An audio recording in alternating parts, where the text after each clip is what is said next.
cukup luar biasa.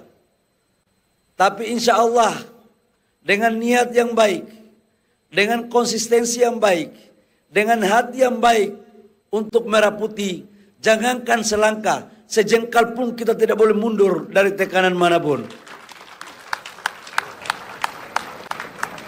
Bapak Ibu semua, bangsa ini adalah bangsa yang berdaulat.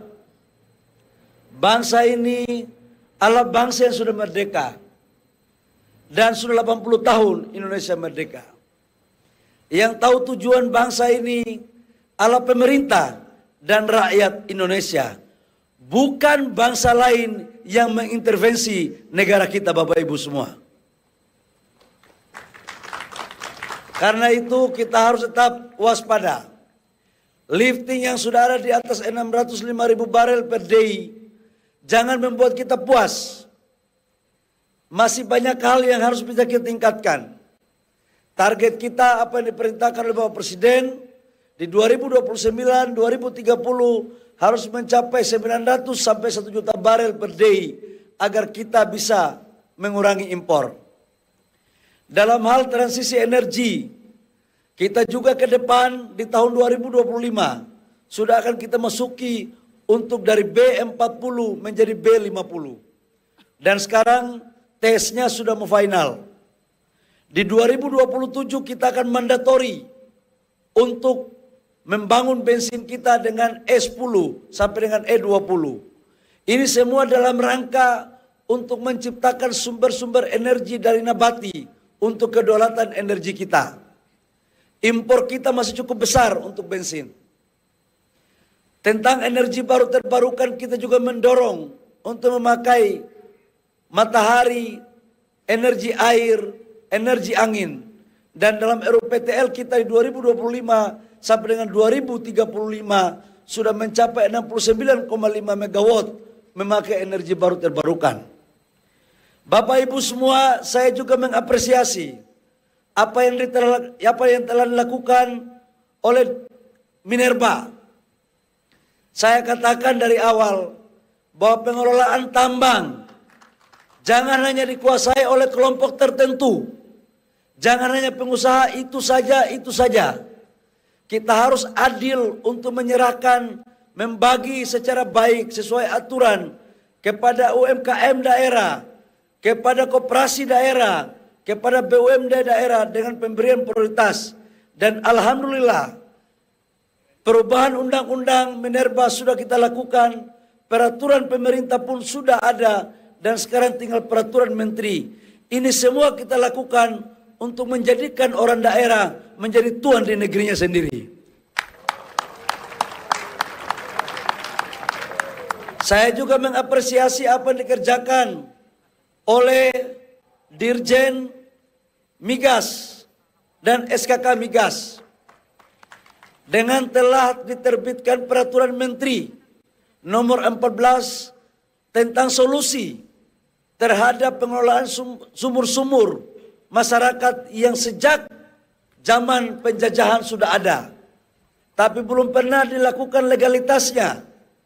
Akhirnya mereka menjalankan untuk mencari nafkah dengan tidak nyaman karena selalu diikuti oleh oknum-oknum tertentu. Kadang-kadang dilaporkan. Tetapi saya ingin mengatakan jangan kita saling menyalahkan satu dengan yang lain.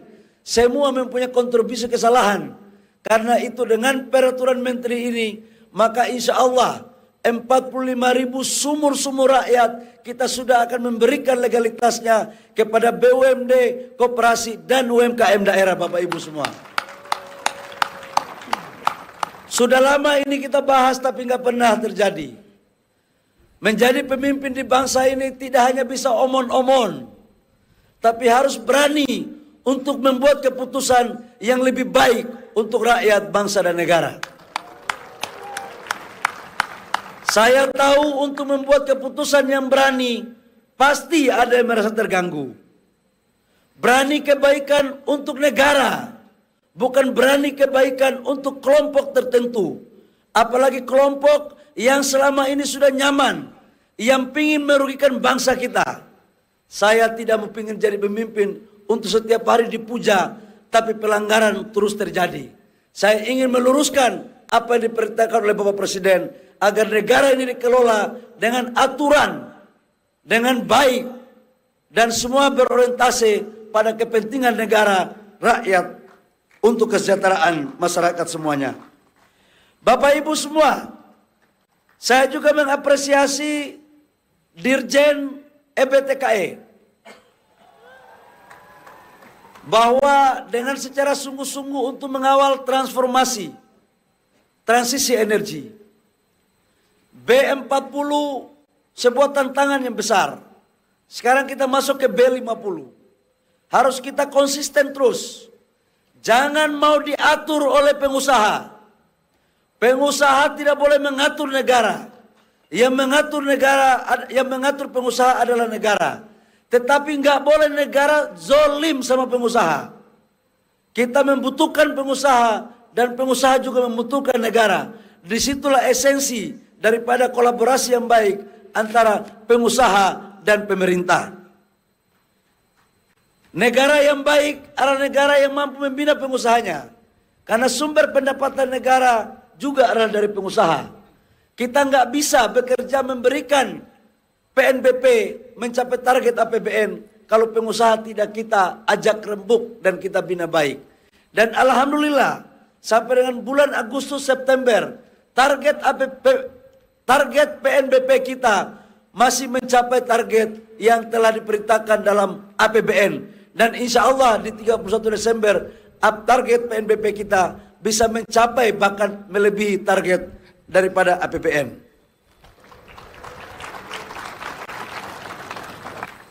Di sektor kesekjenan saya juga lihat sudah membaik. Sudah bagus kolaborasi kita. Dan ini kita harus tingkatkan kerja yang baik. Untuk dirjen yang baru, Dirjen Gakum, jangan segan-segan untuk menegakkan aturan. Negara ini tidak akan bisa tertib kalau semuanya kita dengan pakai cara-cara yang sudah sama-sama kita tahu yang terjadi pada masa lampau. Udah, kita sudah harus hentikan cara-cara ini. Kita harus tegakkan aturan agar semuanya bisa tertib. Termasuk dirjen listrik.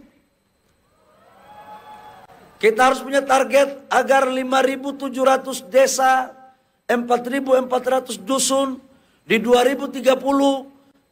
Perintah Bapak Presiden, kita tidak ingin lagi mendengar masih ada desa-desa, dusun-dusun yang belum ada lampunya. Sudah harus listrik masuk, ada dirut PLN di sini. Kita sudah menjalankan roadmap-nya. Saya tidak ingin masa kecil saya, waktu saya sekolah, belajar dengan memakai lampu pelita. Dengan kata lain pakai obor, bangun pagi ada hitam di kening saya. Kita tidak pernah tahu bahwa anak-anak di pedesaan, anak-anak di pelosok-pelosok dusun, suatu saat entah mereka jadi apa. Saya tidak bisa membayangkan. Insya Allah kalau listrik kita aliri, anak-anak sekolah pakai IT, dan kemudian kelak mereka insya Allah akan menjadi presiden, akan menjadi menteri, akan menjadi konglomerat, akan menjadi jenderal, akan menjadi orang-orang yang berguna bagi rakyat, bangsa dan negara.